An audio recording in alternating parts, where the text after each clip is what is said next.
How do you feel when your only parent suddenly treats you like you don't exist? When the woman who raised you, who held your hand through every scraped knee and broken heart, decides one day that you're optional?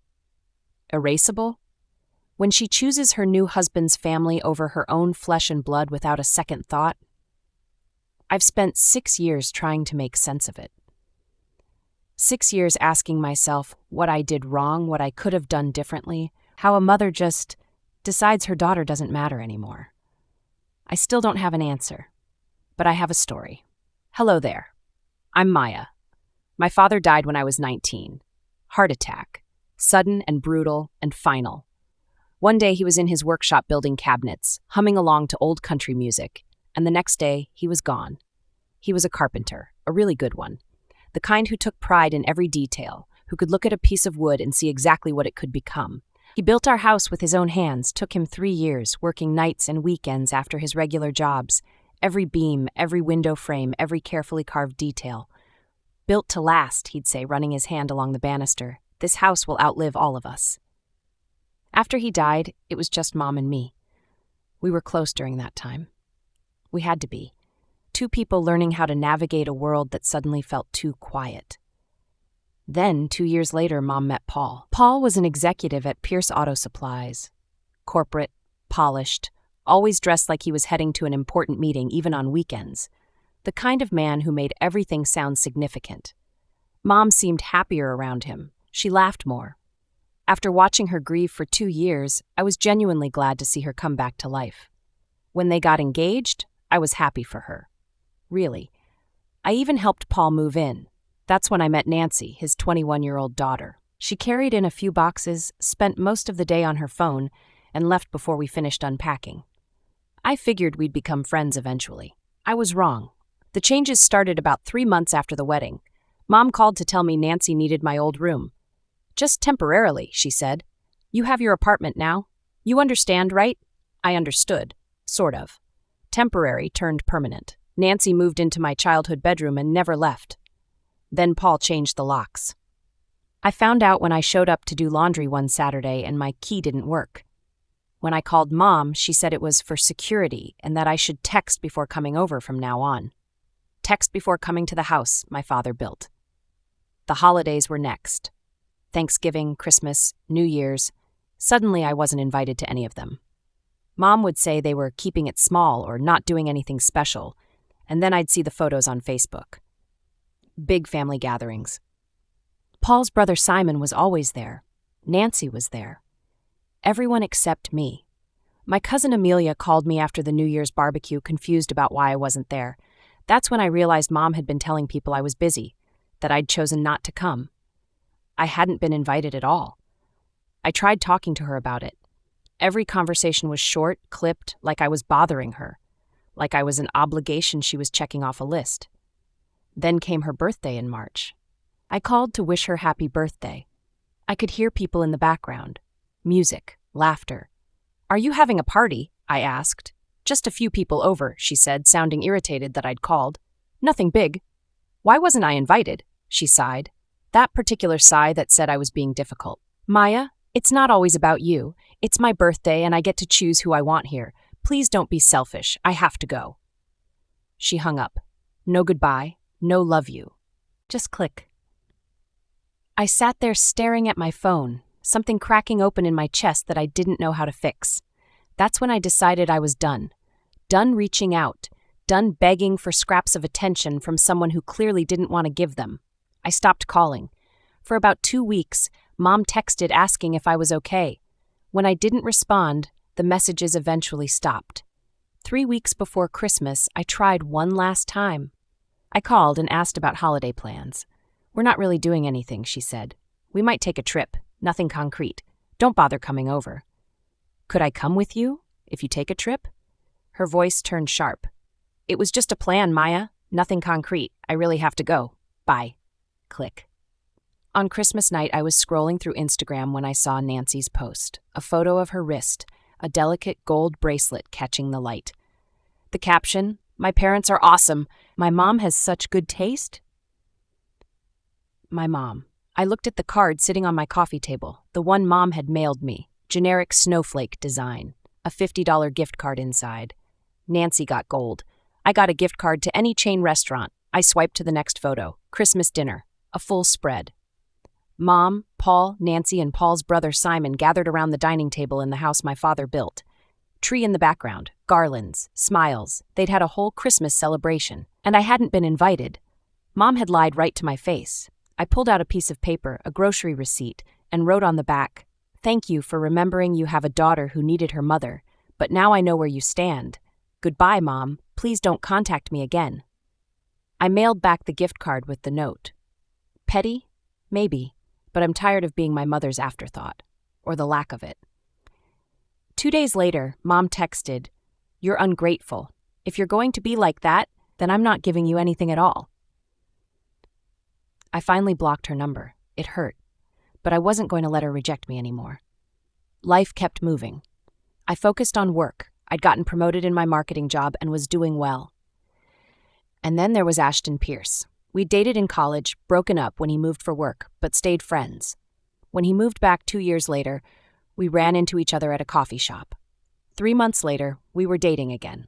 This time it stuck. Meeting his parents terrified me. I'd been essentially disowned by my own mother. What if they hated me too? Linda Pierce opened the door with a huge smile and hugged me before I even made it inside. "We've heard so much about you. Come in, dinner's almost ready." His dad, Greg, was just as warm. They asked about my work, laughed at my jokes, made me feel welcome. When Ashton drove me home, I cried. "What's wrong?" he asked, worried. "Nothing," I managed. "Your mom hugged me." He squeezed my hand. He knew enough about my family to understand. 2 years later, Ashton proposed. I said yes before he finished asking. We got married in a small chapel, about 30 guests, close friends and family members who'd actually been there for me. I didn't invite Mom. I asked everyone not to tell her. The wedding was perfect. A year later, our son Dalton was born. Greg and Linda showed up at the hospital within an hour. Linda brought soup. Greg cried when he held Dalton for the first time. "You're going to be amazing parents," Linda said. Dalton called them Grandma and Grandpa from the moment he could talk. They were at every milestone. First steps, first words, first day of preschool. They showed up. Always. That's what grandparents do. 6 years passed. 6 years since I'd blocked Mom's number and decided I was done being erased. Dalton was 4 now. Obsessed with dinosaurs and convinced he could fly if he jumped off the couch hard enough. It was a Saturday. We were at the mall before meeting Greg and Linda for lunch. Nothing special. Dalton was holding my hand, begging for another dinosaur toy, when I heard it. "Maya?" I froze. I turned around slowly. Mom stood 10 feet away, her hand over her mouth. She looked older, her hair shorter, more gray, expensive coat I didn't recognize. Paul stood beside her, same as always, perfectly styled, smug. Nancy was there too, glued to her phone. Mom's eyes were wide, taking it all in. Me, Ashton's arm around my shoulders, Dalton holding my hand. "Maya," she whispered. Is that?" "Hi, Mom." Silence stretched between us. Mom kept staring at Dalton, then at me, then at Ashton. "You got married," she finally said, voice shaking, tears forming. "You have a child. How come you never told me? I didn't even know. I'm your mother, Maya. I had a right to know I have a grandchild." Something hot and sharp twisted in my chest. "Would you have cared?" I asked quietly. She flinched. "Of course I would have. Like you cared when I called on your birthday and you told me not to be selfish? Like you cared when you lied about Christmas plans?" Mom went pale. "Maya, that's not." Paul stepped forward. "Hey, you need to be respectful." I almost laughed. "Respectful? You want to talk about respect? You changed the locks on the house my father built so I couldn't come home without your permission. You made me text before visiting my own childhood home." Paul's face reddened. "I was setting boundaries." "Boundaries," I said, voice rising. Dalton pressed closer to my leg. "Yes, I know all about boundaries, Mom. You let him exclude me from every holiday, every family dinner, every celebration. You let him erase me from your life." "We were establishing our own family." Paul started. "In my father's house," I cut him off, "the house he built with his own hands." "Your father's gone," Paul said coldly. "It's time you accept that." The words hit like a slap. "Mom, who are they?" Dalton tugged my hand, looking confused. I looked down at my son. She's my mother and my stepfather. Mom's eyes locked on Dalton. I watched realization hit her. Everything she'd missed. His first smile, first steps, first words. All of it. Gone. Her face crumpled. Maya, please. I made mistakes. Don't take my grandchild away. You took yourself away, I said. Years ago. Paul muttered something under his breath. I barely heard it, but I caught enough. Just the carpenter's daughter. My blood went cold. What did you just say? He looked at me, and for a moment his mask slipped. You're just the carpenter's daughter. No class. There it was. The truth he'd been hiding for 6 years. Why are you letting him talk to me that way? I turned to Mom, hurt and angry. How can you just stand there? Mom looked torn but said nothing. She never said anything when it mattered. I turned back to Paul. And you have class? While you live in my father's house? While your unemployed 29-year-old daughter lives rent-free in my childhood bedroom? Why, Paul? Are you that broke that you need to live off what a carpenter built? Paul's face went from red to purple. You disrespectful. Such a small world, huh? Ashton's voice cut through, calm and cold. Paul turned, aggressive. And who the hell are you? Ashton extended his hand, smile dangerous. Ashton Pierce, Maya's husband. He nodded toward Paul's shirt, the Pierce Auto Supplies logo. I noticed the logo. Paul's face drained of color. Recognition hit him. He'd seen Ashton before, in meetings, company events. Greg Pierce's son. With all due respect, Mr. Pierce, Paul stammered, this is a family problem. And with all due respect, Ashton replied, steel in his voice, the one you're insulting is my wife. Silence. Paul's mouth opened and closed. Nancy looked mortified. Mom stood frozen. I looked at my mother one last time. I'm setting my boundaries too, Mom. You won't have a relationship with your grandchild. I won't let him feel unwanted and erased the way you made me feel. Maya, please. Mom reached out. And I don't want him to know your husband, because if he ever makes my son feel the way he made me feel, I'd lose the little respect I still have for him. I picked up Dalton. We need to go, I said to Ashton. He nodded. My mom and dad are waiting at the restaurant. Nice meeting you all. Mom, let's go, Dalton squirmed, excited. Grandma and Grandpa are waiting. I miss them so much.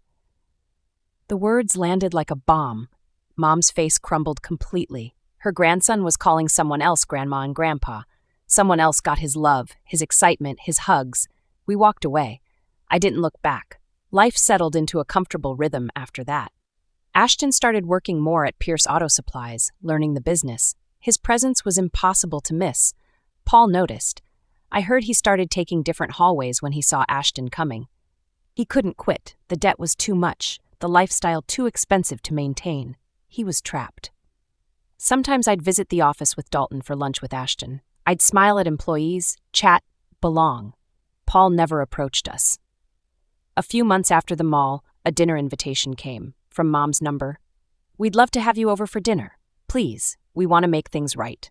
Ashton showed me the message.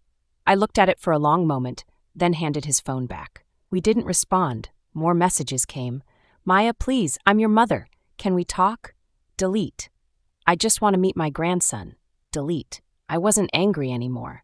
That was the surprising part. I was just done.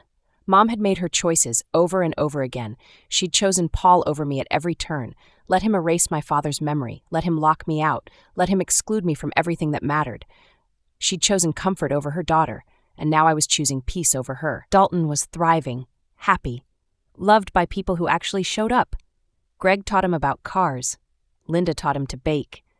They came to his preschool plays and t-ball games and made him feel like the center of their world. He didn't need grandparents who'd make him feel like a burden. Maybe someday I'd respond to those messages. Maybe someday I'd be ready. But not today. Today I had a life to live. A husband who loved me, a son who knew he was wanted, in-laws who treated me like family. I'd learned my boundaries well, and I wasn't crossing them for anyone. So, my dear friends, if this story resonated with you, please hit that like button and subscribe. Drop your own story in the comments. I read every single one. Remember, choosing peace over chaos isn't selfish. Sometimes the most loving thing you can do is walk away. Thank you for listening to Melodic Vengeance. I'll see you in the next one. If you enjoyed this video, hit that like button and drop a comment below. Don't forget to follow for more content just like this. Thanks for watching. Catch you next time.